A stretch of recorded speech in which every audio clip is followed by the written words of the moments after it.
everyone, today I am going to show you how to make these beautiful wagon wheels. So I made these on the weekend and I was so happy with them. They're huge, they're great. You can make them any size though, but I kind of went all out. I did 3 layers, so I've got 3 biscuit layers in the middle, and then I've got marshmallow in between that, which we're going to make from scratch. And then I've got beautiful raspberry jam just in between those 2 layers as well. So these are great. They're super, super yummy and they're amazing. All my friends absolutely loved them. So I'm going to show you how to make them today. So to start off making our wagon wheels, I've got 170 grams of butter. Now this is melted. It's softened. It's not completely melted, but it's quite soft. And then I've got a cup of icing sugar. Now I use the pure icing sugar. I find that better for these biscuits. I've got 2 1/4 cups of plain flour. Now that's sifted with 1 teaspoon of bicarb soda and 1/2 teaspoon of baking powder as well.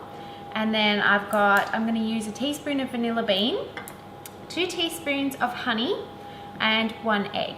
And I've also just got my round cutter here as well. This is about an 8 centimeter round cutter, so we're going to use that one today. That's a little bit smaller than my giant ones, you can see. Okay, so let's get started. So I'm going to pop my butter straight into my mixer.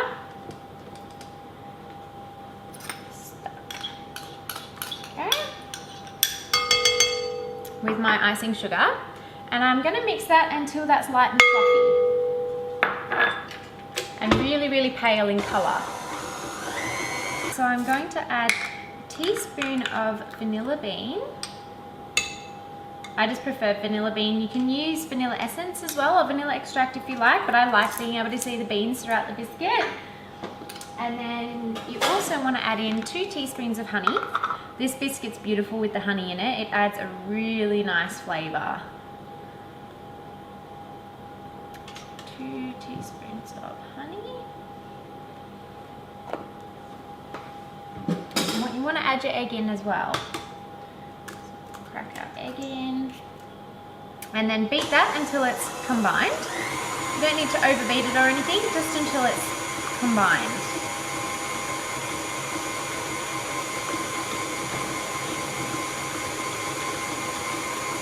Okay. Now I'm going to scrape down the sides of my mixer as well, because you can see there's just a line of butter that hasn't been mixed in, so I'm just going to scrape that down.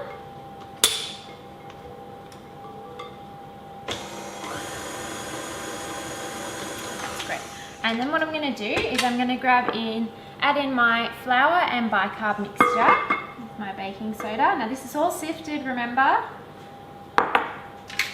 And then just on a low speed, just want to add that in and mix it together until a dough forms.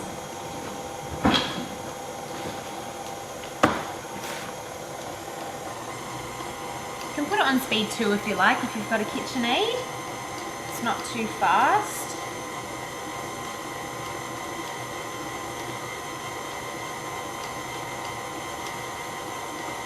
That's great. Now this is quite a soft dough because we're going to pop this one in the fridge. So we're going to pop it in the fridge and let it set for a little bit. So that's our dough done. So it will just look like that. And then what you want to do is you just want to lay out a little bit of Glad wrap. Lay that out on your bench, and then just scrape down your sides and bring your dough into a ball and pop that into the middle.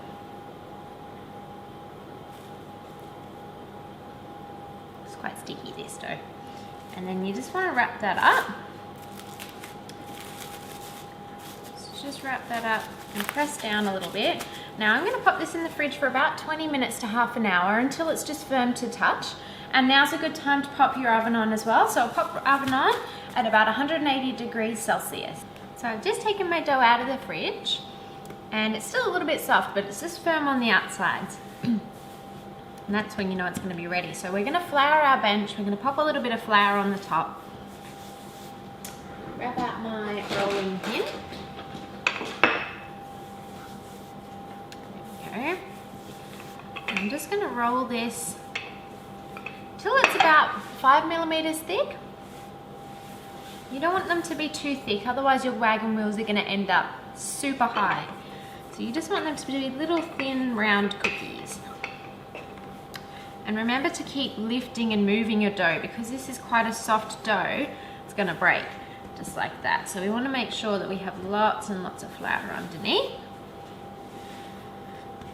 You can always just press it back together like what I've done, it'll be fine, don't stress.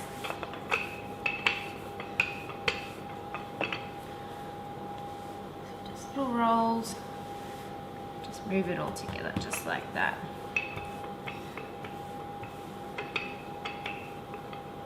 And you want a lined baking tray as well, just with some baking paper.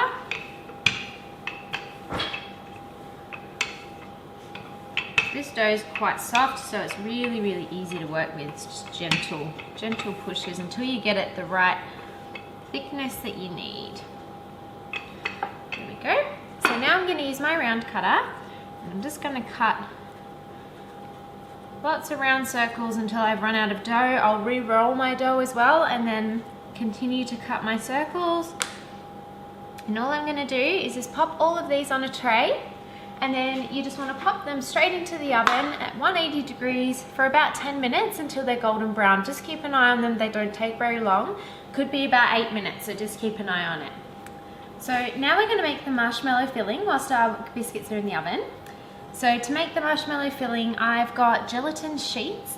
Now you can usually get these from your supermarket, or if not, definitely you'd be able to get them from a cake decorating shop. So they're just literally sheets of gelatin, and you just pop them in water, you soak them in the water, and then they become like this jelly kind of stuff. And then what we're going to do is I've got 2 cups of sugar in my saucepan, and I'm going to add half a cup of water. And I'm going to bring that onto the stove, and I'll show you what to do. So I've got my water and my sugar in my saucepan, and I'm just going to pop that onto the stove. And just over a medium heat, you want to mix that together. And you just want to cook it over a medium heat until it dissolves, whilst you continue to stir.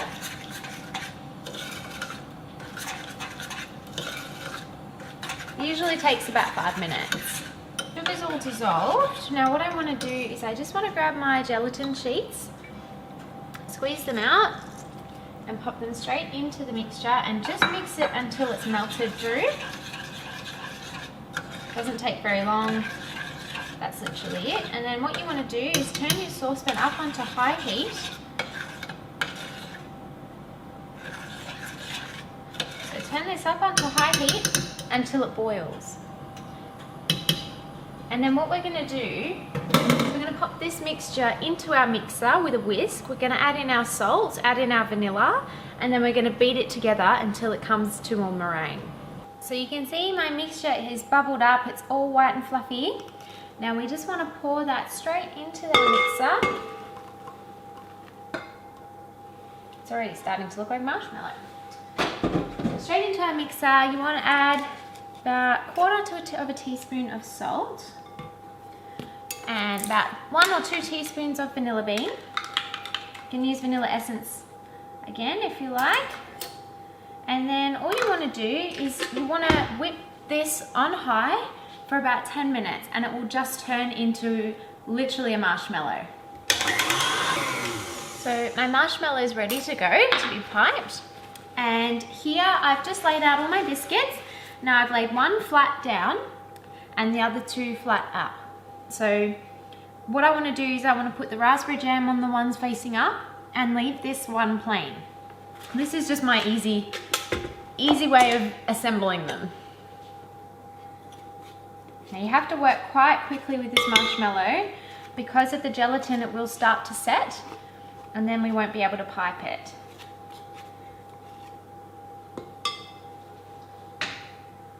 Show you that. It's beautiful, it's thick, it's glossy, it's amazing. When I first made this on the weekend, I'd never made my own marshmallow before, and I was expecting it to be kind of like an Italian meringue, but it's not. It's very different. It's literally, I mean, I know what, like, we're making marshmallows, but it's literally just really weird to work with. It's not sticky or anything, it's just thick and glossy and really cool to work with.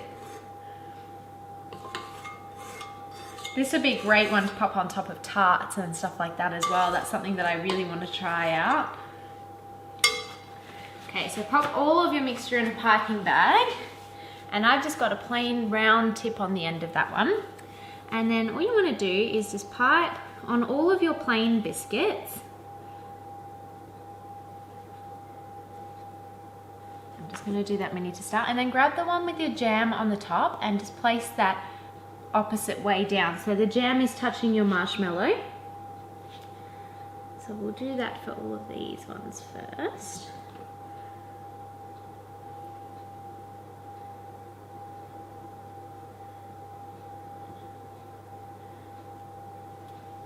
And then what you want to do is you want to do the same thing for the top. So you just want to pipe a bit of marshmallow. And then grab this biscuit with the jam on the top and place it like that onto your, so you're touching the biscuit, not the jam. So it's basically biscuit, jam, marshmallow, biscuit, jam, marshmallow.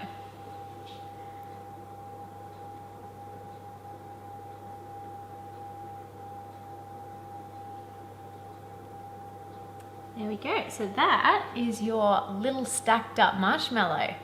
So that's ready to be coated. You need to let it rest for about 5 to 10 minutes just for the marshmallow to set. It just makes it so much easier when you're covering it with the chocolate. So I'm going to let these set and then I'll show you how to coat them. So to cover our wagon wheels, I have about 200 grams of dark chocolate and 200 grams of white. And what I'm going to do is I'm going to pop about a tablespoon or a tablespoon and a half of vegetable oil into both. You probably actually want 2 tablespoons of oil for the white chocolate and about 1.5, I'd say, for the dark. There we go. And just mix that together. I'm going to start off with the dark chocolate. So mix that together. And then I tend to just microwave my chocolate, but I keep a really good eye on it. So I'll do it for 30 seconds. Stir it, 30 seconds, stir it just until it's melted. There we go. And I've got just a plain piece of baking paper here. So that's to pop our wagon wheels on once we've dipped them. And you can see that these are really good. So you can't move them apart or anything. The marshmallow's set and they're ready to go. So I found, this is quite a messy job. So I found the best way to do it is to dip your marshmallow in sideways. And then just to get your spoon, so dip, and then just get your spoon and just kind of follow down the sides with the chocolate. So the sides are all coated. And then carefully just pop some chocolate over the top.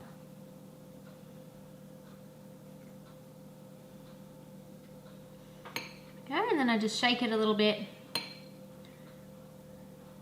just to get the excess chocolate off. And then you just want to carefully place that onto your baking paper. So this is a very messy job and it also takes patience, but it's so rewarding. These look absolutely fantastic once you finish them, and I was like jumping for joy, literally. I get so excited over these things. And I was so excited on Saturday once I'd completed making them, and then to see my friends enjoy them as well was such a great feeling. So it was really, really good. So they're definitely worth it. They're quite fiddly, but very worth it.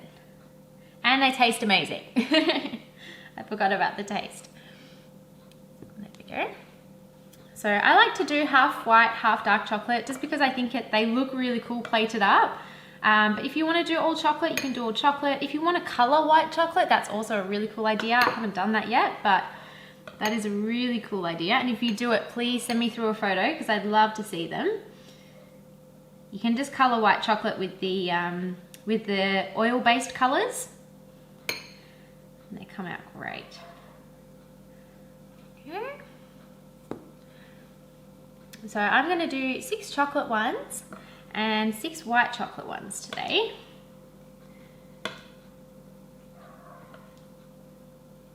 So my wagon wheels are all coated, they're ready to go in the fridge. So I'm going to pop them in the fridge for about 10 minutes and then I'll show you our decoration. So I've pulled my wagon wheels out of the fridge and they're beautiful and set. So now what I can do is I bought this little, it's called metallic gold color powder, and it's oil soluble. So this is really cool. This is basically just gold powder, and what I've done is I've just put a tiny bit in the little ramekin here. So I put a tiny bit with a tiny bit of vodka. Now just mix that together. I've got a wide paintbrush as well. You can see this is quite a wide paintbrush. And just to finish these off, I'm just gonna literally just drag my paintbrush across. Just one side. And it just gives it a beautiful finish. Just really nice. You just go one little whipped bit across.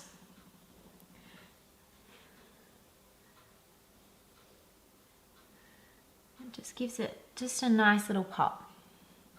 So that's my wagon wheel today, guys. I really hope you enjoyed it. I had so much fun making these. I got so excited on the weekend, and I hope you do too. Let me know how you go. Let me know if you have any ideas or anything to change them up. I was actually thinking of doing salted caramel ones as well.